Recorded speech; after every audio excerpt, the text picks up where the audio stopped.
그러면 팀워크의 기본 원리는 뭔가? 팀워크의 기본 원리는 딱 4가지로 볼 수가 있어요. 첫 번째는 이 팀워크라는 게 생각보다 되게 어려운 거거든요. 첫 번째는 우리가 공동의 목표와 사명이 있는가? 우리는 어떤 생각으로 여기 모였고 어떻게 일을 하는지. 제가 맨날 한 100번도 더 얘기하죠. 우리는 우리의 지식을 쌓아서 그것들을 다른 사람한테 나누는데 다른 사람에게 문제 해결을 하거나 문제 해결을 한두 번에 걸쳐서 해주거나 아니면 어떤 시스템이나 어떤 서비스로 그 사람들을 꾸준히 문제 해결을 해줘서 그 사람이 드는 비용을 많이 절감을 해줘서 거기에 있는 그 사람들이 너무 감사해서 주는 돈을 받아서 우리는 성장을 하는 그런 모델이죠. 뭐 지금 제가 100번도 더 얘기한 것 같죠. 거의 하루에 한 5번씩은 얘기하는 것 같아요. 그 다음에 상호 합의를 걸치는 운영 절차가 마련되어 있는가. 이것들이 좀 저희 같은 경우는 좀 평평해가지고 저 혼자 착각은 그랬던 것 같아요. 우리는 누구한테나 얘기하면 내가 다 받아들일 준비가 돼 있고 다 얘기할 수 있는 발언권이 다 있고 이런 줄 알았는데 그래도 제가 목소리도 좀 크고 또 이렇게 막 너무 이렇게 얘기를 하면 막 너무 딱딱 잘라서 말을 하다 보니까 이렇지 않았던 것 같아요. 그래서 이제 어떻게 했냐, 저희 형태씨가 주간 업무보고를 만들어 버렸죠. 그러면은 상호 합의를 걸친 운영 절차가 좀 어느 정도 마련이 된 거죠. 그 다음에 틈 나는 대로 이제 큰 전략이 있을 때마다 사람들끼리 모여서 어느 정도 회의를 좀 하고. 그렇죠? 근데 이제 이런 것들을 조금 더 많이 우리가 해놔야 될 것 같아요. 이 두 번째를. 어떻게 하면 더. 대신 시간이 너무 많이 안 걸리는 한 안에서. 그렇죠? 그 다음에 운영 원칙을 공유하고 있는가. 그렇죠? 이제 우리 스터디도 이번에 원칙이 좀 바뀌었죠. 처음에는 무조건 참여하는 거지만 이제는 자율적으로 참여하고 뭐 이런 것들, 이런 원칙들이 잘 돌아가고 있는지. 그 다음에 각자 맡은 역할을 이해하고 그 차이를 구별하고 있는가.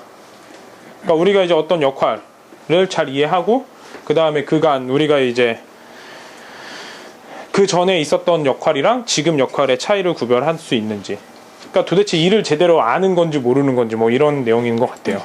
그래서 보면 자세하게 살펴보면 일단은 팀의 사명, 그 미국에면 나사라는 곳이 있는데 거기에는 정말 많은 천재들이 모여있죠.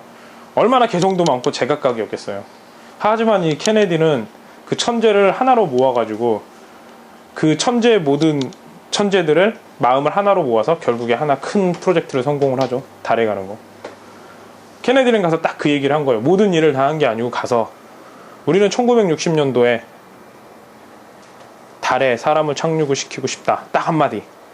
그러니까 그 천재들이 다 거기에 매진을 한 거예요. 어떻게 하면 우리가 사람을 달에 착륙시킬 수 있게 할까?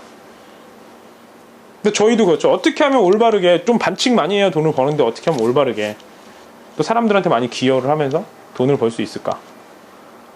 그렇죠? 기여를 하고 또 우리가 주는 것들은 우리가 어떤 가장 고부가 가치인 그 지식이나 사고관들을 나눠주면서. 그렇죠? 그럼 이제 우리는 그걸 막 생각을 해야겠죠. 이제 이게 케네디 같은 리더십은 이런 건 것 같아요. 진짜 리더들은. 근데 그렇게 얘기하면 이제 어떻게 해야 될지 모르니까 이제 사람마다 경계를 만들어줘야겠죠. 넌 이만큼 해보고 당신은 이만큼 해보고 이렇게 해서 이걸 합쳐서 이렇게 만듭시다. 이렇게 그림을 그려줘야겠죠. 이게 기획이겠죠. 그럼 운영 절차. 과업을 완수하는 데 있어서 팀은 어떻게 운영해 날 건지 알려주고 뭐 팀의 주요 현안, 그 다음에 의사결정 방법도 알려준다. 우리가 이제 이 일을 할 때 어떤 식으로 일을 처리를 할 건지. 예를 들어서 옛날 같은 경우는 특별히 그냥 저희가 이제 큰 일이 있을 때는 모든 사람들, 최대한 이거에 관련된 사람들이 다 모여서 제가 좀 얘기를 많이 했었죠. 경계를 져주고. 하지만 이제 어느 순간부터 어느 정도 공부가 되고 좀 지식이 쌓이고 아니면 좀 이제 좀 일들이 좀 체계가 좀 잡혀갈 때 분명히 이런 회의나 이런 것들이 생길 것 같아요. 그래서 어떤 사람들을 불러서 어떻게 이 문제를 풀 건지에 대해서 그럴 때는 몇 시에서 몇 시까지 하게 되고 어떤 주제로 얘기를 하게 되고 또 거기에 대한 아이디어를 미리 준비해서 와라. 이런 이제 운영 절차가 필요하겠죠. 이건 아마 앞으로 형태 씨가 해주실 문제 같아요. 그냥 운영 원칙. 그 다음에 이제 어떤 운영 절차가 있으면 우리가 무슨 일을 할 때 그 원칙이라는 게 있어요. 이건 변하지 않는 거죠.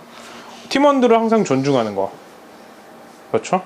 뭐 예를 들어서 건이가 얘기한다고 얘는 나이가 어리니까 뭐 은혜가 얘기한다고 야, 이 은혜는 공부 뭐 지금은 열심히 하죠. 옛날에 공부 조금 열심히 안 했으니까. 그래서 무시하고 이러면 안 된다는 거죠. 그 다음에 팀에 대한 성과는 공동으로 책임을 진다. 그러니까 자꾸 이제 무슨 일이 안 될 때 서로 미루고 이러면 안 되는 거죠. 우리가 같이 얘기를 했으니까 같이 책임을 지는 거고. 그 다음에 뭐 정시에 회의를 참석하고 뭐 이런 것들. 그 다음에 가능한 한 좀 즐겁게 일을 하는 거. 그 다음에 팀원의 역할. 그러니까 우리가 지금까지 이 부분을 사람들이 많이 중시하지 못했던 것 같아요. 기존 경영에서는. 그러니까 옛날 경영, 그러니까 기존 경영은 공식적인 역할에만 주로 했었거든요. 뭐 예를 들어서 이 사람이 뭐 기술자다. 그럼 전기 기술자는 전기만 고치면 되는 거고, 배관공은 그것만 하면 되는 거고, 뭐 수습사원은 뭐 그렇게 하면 돼. 서기는 글만 잘 쓰면 되는 건데, 지금은 이 비공식적인 역할이 더 중요하죠. 그러니까 어떤 거냐면, 뭐 형태 씨 같은 경우는 다른 사람의 얘기를 잘 들어주고 조합하고, 정선 씨 같은 경우는 밖에 나가서 뭐 사람들을 잘 만나고, 은혜 씨 같은 경우는 잘 뭐 참고 인격적으로 좀 잘 바르게 자랐고, 뭐 그 다음에 태영 씨 같은 경우는 다른 사람을 잘 이해해주면서 뭔가 새로운 것들을 가져와서 혁신을 많이 하려고 하고, 뭐 이런 것들 있잖아요.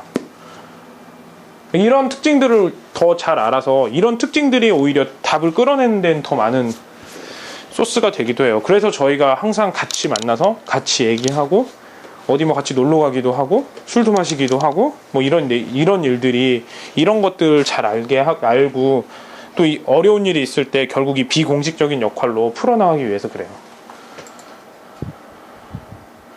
자, 그 다음에 변화를 가속해하라. 그 다음에 이제 넥스트 레벨에서에 대한 거, 정보 공유에 대한 것도 좀 생각을 해봤고, 그렇죠? 그 다음에 비전이나 꿈을 가지고 가는 방법에 대해서, 그 다음에 팀워크에 대해서 생각을 해봤죠.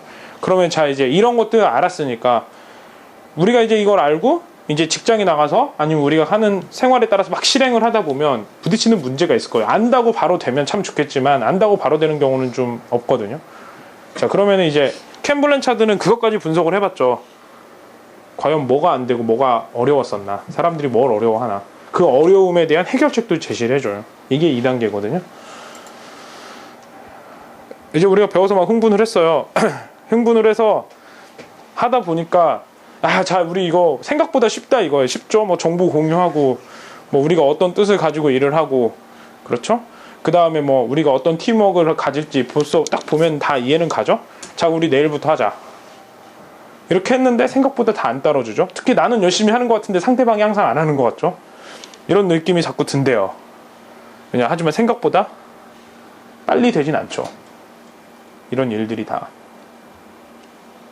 그럴 경우에 이제 어떻게 극복하는지 좀 볼게요.